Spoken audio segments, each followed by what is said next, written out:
Hello friends, welcome back to the Valamel Show. This is Manuel Monetizing, and let's explore an incredible, a world scale, a leading indicator. Yes, one apparently that can foretell the future. It is called the CLI, the Composite Leading Indicator, but I'm dubbing it the World Economic Leading Health Index. Imagine an indicator that has hundreds of reports, stock market trends, surveys, indexes all baked into one. And that's what you have, and it covers, an enormous part of the world. So it's really powerful. This is all part of my next book project where I'm collecting and sharing all sorts of data sets that can have very impactful data sets for those looking to build reports, to build mobile apps, desktop applications, anything where they want to share impactful data with others. The CLI is curated by the OECD, the Organization for Economic Cooperation and Development. It's an organization that was formed, I think, like some 60 years ago, and it has 30 member countries. I can jump to the Wikipedia on the OECD. Here is kind of like probably the core countries, but there are 30 of them right now. And it's a watchdog organization. They look at economic policy, they make reports, and they curate these data sets. So the data set, you'll find all the links you need in the Jupyter extract here that's tied to this video. So welcome to the Valamel Show. Again, my name is Manuel Monetizing. Please sign up for my newsletters right there in the middle of the page, so you not only get access to my videos, what's going on, but also access to my free classes, which when you sign up you get them. And this video is going to be classified under finance. So you hit the finance button and you'll see all my videos on and blog posts and in podcasts on finance. So let's get to it. Again, you'll find a link to the code in the description, and there's a few links here. The first one to look at is the OECD, the data tab, where you can just go to OECD and hit data. I really like their data sets. So they have other ones too. You have the business confidence index and the consumer confidence index. And we're not going to talk about these because I've done plenty of videos about those in the past. But the composite leading indicators, this is a bit of a new one for me. Its leading indicator, first of all, right off the bat, it's supposed to be able to infer trends 6 to 9 months in advance. So right off the bat, right, that just there is worth the price of admission. That's pretty cool.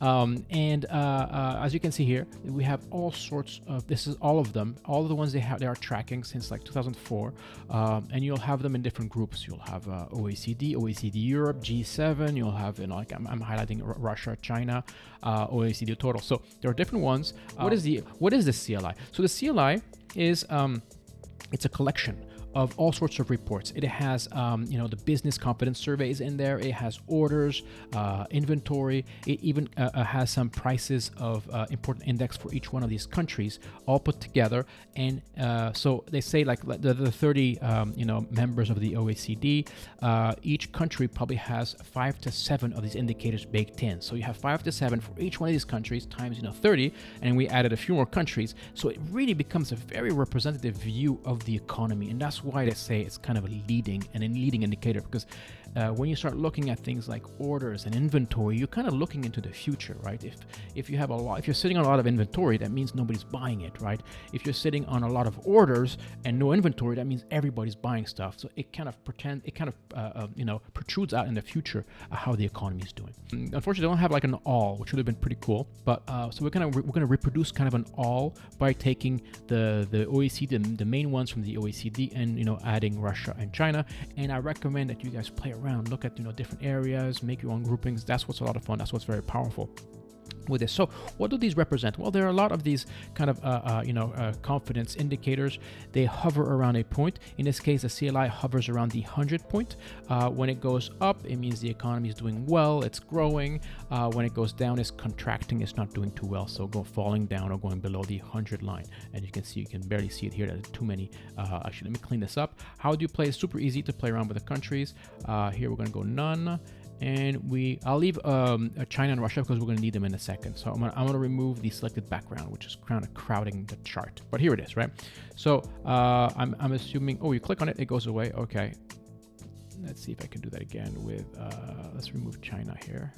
Yeah, there. So here's the OECD total. This is kind of like the 30 members of the OECD. And as you can see, right, we clearly see the 2008, the Great Recession, the crash there, and kind of meandering right now over that 100 line. So we're going to download this data set But we're also going to add, like I had originally, China and Russia. So let me just quickly add them. It's super easy.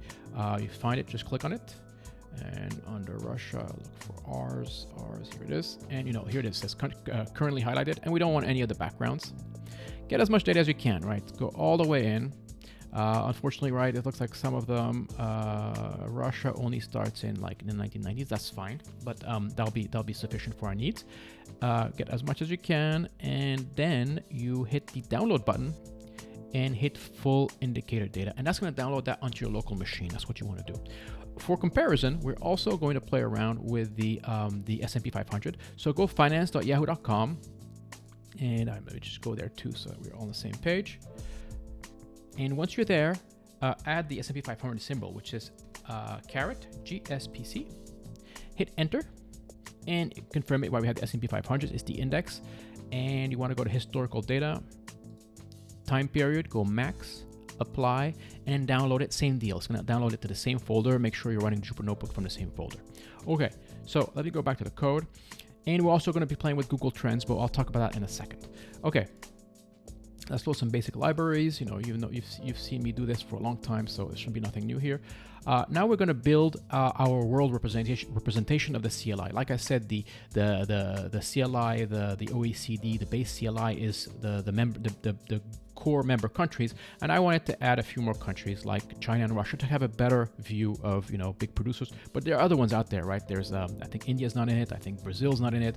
I think there's a lot of countries that are very important that should be in there. But as long as you understand how it works, you'll be able to dig in and have some fun on your own. I'm going to load it in memory. It came out, it gets like this unique key. Yours will be different. And I'm going to do a set on the locations, and we see we have China, OECD, and Russia. That's pretty good. And let's take a peek at the data. We'll do a head on it. And you see it returns the location, so the country, the indicator, just the CLIs. All of these are not going to have any difference. The frequency, not the difference. Time, notice, right? It's a year with a month appended to it. We're going to have to fix that. That's not going to work for Matplotlib because this is all about plotting this stuff.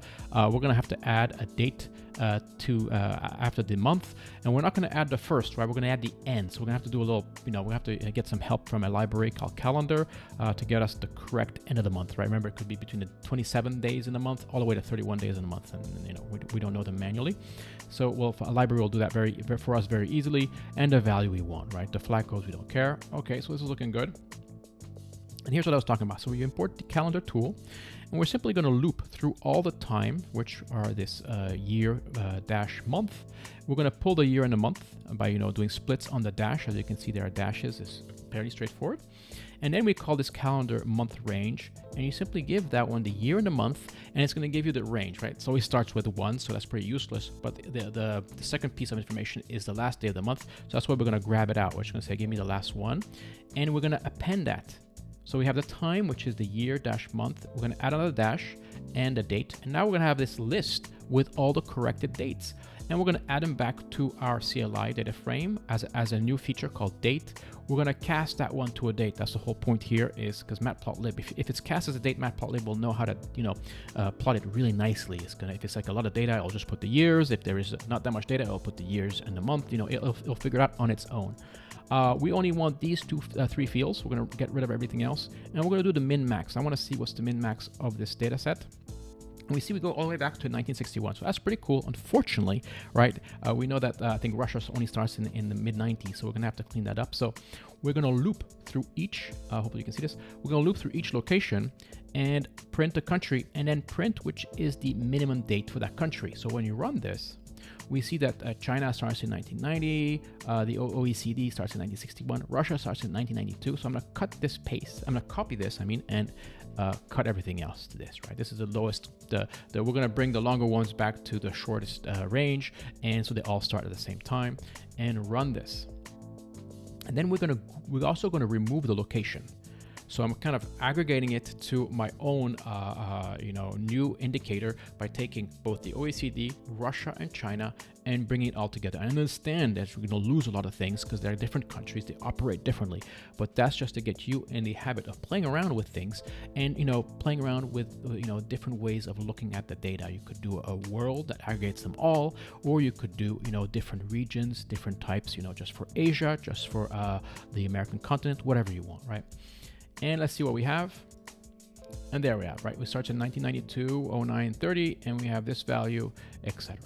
So we're going to load the S&P 500 just so we can compare it. Remember, the S&P 500 is very powerful. It's the 500 biggest companies traded in the United States. It also represents the most of the traded money just because they're so big.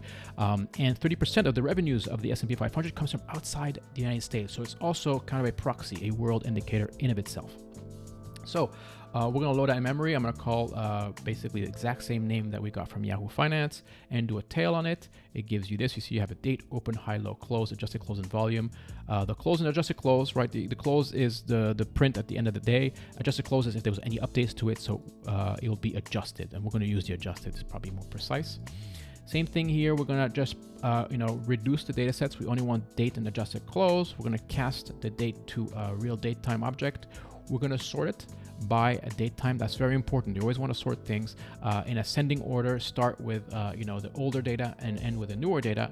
That way, it you ensure that if you're doing, like, for example, moving average, you're always starting by looking at the past, not the future, and backwards. And if you're joining different data sets, also you're making sure that they're all in the same order. Okay, so let's see here. It's good. And so here we have everything we want. And we look at the range. This one starts in 1927. So this is pretty cool. Unfortunately, we're going to have to cut a lot of that down to our lowest common denominator, 1992 again. And we're going to plot it. So now we're going to plot the S&P 500. We're basically going to open a matplotlib. We're going to do a subplot so we can do a specific figure size. So it's very nice for Jupyter notebooks. And on the default axis, we're going to do the date and the adjusted close of the S&P 500. We're going to label it and color it in green and plot it to the legend in the lower left. We're going to open a new axis, so a new y-axis. So on one, we'll have basically two different scales. We'll fill the matplotlib perfectly. And it's a great way of quickly being able to compare things on different scales. And on the second axis, you simply call ax.twinx. It opens in that new axis. We're going to plot the CLI, our new hybrid CLI with the date, the value. We're going to label it CLI in blue. We're going to add a third axis. Why are we doing this? Oh no, sorry. We are doing the a horizontal line. So we're going to also plot the horizontal line at 100, because remember, it oscillates around the 100 point. So you want to highlight this. We title it, and we etc. and put the grid right there. So here we have it. This is our hybrid CLI, which is both the OECD. This is OECD plus Russia plus China. And here we have the S&P 500 in green. And look at that, right? It's very interesting to see how, this was all the way going up to the tech bubble. We clearly see that we were doing good. And the CLI cracks right around here, right almost at the top of the tech bubble. So it kind of called that one pretty well, that things were changing. They say 6 to 9 months in advance. It can, look at turns in the economy. I haven't backtested that, but I'm going with what the brochure said. Also, we see it goes back up. We see here it's going up again. It crosses right around, right around a little bit after the bottom. So also pretty good. And this is interesting as well. It never managed to cross below the 100 line very deeply, and kind of, told the story pretty well. Here it's interesting. I think everybody was surprised by the 2008 Great Recession, and we see it's hard to see exactly where it is, but clearly it also pretty early warning signal that things are going bad. And look at that. It then can't go any lower anymore. It shows the strength of the economies with this leg up. So very interesting, very telling. What a powerful indicator, really, the CLI. And we see it goes down. Now this part is very interesting, right? We clearly see that it goes back down, and there's definitely a little trouble here, right? But this is clearly under the 100 line. So we have a contracting economy. It does look like it's starting to tail back up, right? But the S&P 500 was just not representative of that. It just seemed to have just gone up, up, up, up. And you got to take all of this with a grain of salt, right? This is the OECD that we created, a hybrid CLI indicator using, using both OECD, China, and Russia, while the S&P 500 is mammoth companies like Apple, Facebook, which are sitting on trillions of dollars of cash. So they're gonna, we probably should have compared that with the Russell 2000, the mid caps maybe. But I like the S&P 500 because it has an international element to it. So that's it. So one last thing I want to do. This is just for fun, really. Google Trends. I want to bring Google Trends in because I think it's an important tool. So Google Trends, you go to trends.google.com, and I looked at two different things: refinance, interest rates. I did a as far back as I could go time-wise. I did worldwide, and keep in mind that these are English terms. So worldwide, it's only going to be mostly in English-speaking countries or countries that use these kind of terms. And you can see it highlights where those terms are, especially a lot with the interest rates, a lot of interest in the United States, in it looks like Brazil, it looks like South Africa, all of Europe, right? So you would have to do this really right. You'd have to put multiple terms or aggregate multiple languages. Take the top languages. I don't know. Big languages spoken in most continents. Pick one or two language per continent, and then find a term, the correct term, so you could get a worldwide Google Trend view. So what is Google Trends? These basically it tracks over some kind of percentages, like 100% of how many people are looking up these terms, such as refinance and interest rates. So the idea here, the intuition was, I wanted to see over time if there are any special words that would be, that would be more important in certain economies versus other economies. Like in good times, people are thinking vacations. In bad times, people are thinking, loans, right? So these are the kind of terms you'd have to look at. There's a lot of cyclicality in here, so you might have to clean that up, unfortunately. But this is what I found with not too much cyclicality, and it seems to be interesting in terms of the peaks and troughs.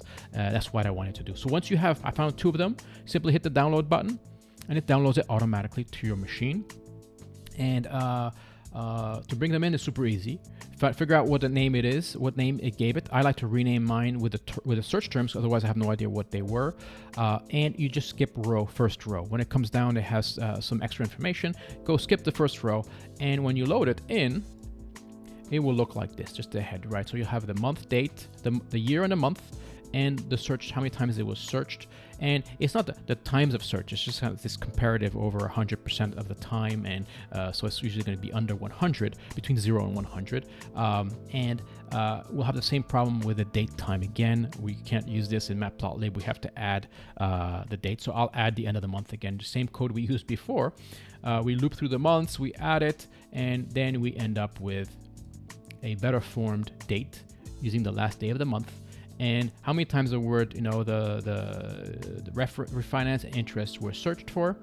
And then we are going to cut everything to our minimum date, which is in this case 204, because that's the only time, that's as far back as Google searches where have that data stored.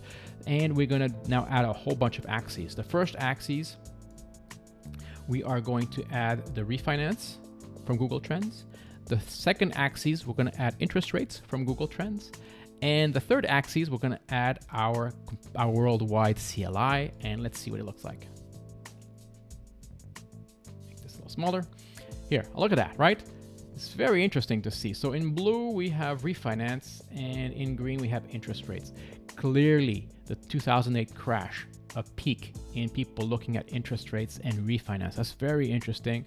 I think people were underwater with their mortgages, and they were looking at refinancing. I know I was most everybody was in the real estate market at that time, right? If you own something, so everybody was like looking, this is I bought it at high, and now it's super low. How can I refinance my mortgage so I don't get soaked so much? I think a lot of people did that clearly here.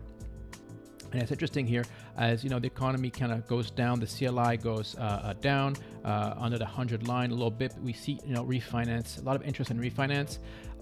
It seems to, whenever it's under the 100 line, we have interest in refinance, and it's less when it's above, right? It seems to be going down, and again below, interest rates goes up. So I thought that was interesting to see that relationship with this worldwide CLI, as well as the search terms in Google. And I would recommend that you research them, because it could be very telling of an economy, depending on what we're searching, our habits, why we represent the aggregate of the sentiment of the world, right? We'll be searching for different terms. If we're flush with cash or if we have no cash, it's gonna be very different how we use Google. So before I end the show, I'd like to plug my material. This is the Mail show again. Don't forget to sign up for my newsletter. Give me some thumbs up, subscribe to the channel, share it with your friends. The school is my latest product here. And very related to what we just did is the market analysis track, where I look at all sorts of fundamental indicators, tons of them, right? The VIX, the S&P 500, inflation, CPPI, VNQ. We look at the Case-Shiller for real estate. A lot of good stuff here. It's a course with a lot of videos. And if you take the course, you also get my book, but you can also get my book, the little book of fundamental indicators, on Amazon directly if you want it. And we also go through a lot of fundamental indicators. We analyze things. We learn to analyze things ourselves, so we don't have to rely on other people's opinion. I'll show you where to get the data sets, the official data sets, curated data sets, and let you play around, do this kind of stuff where we can start seeing, okay, this is what's going on, roll up our sleeves and get our own answers. Thanks for watching.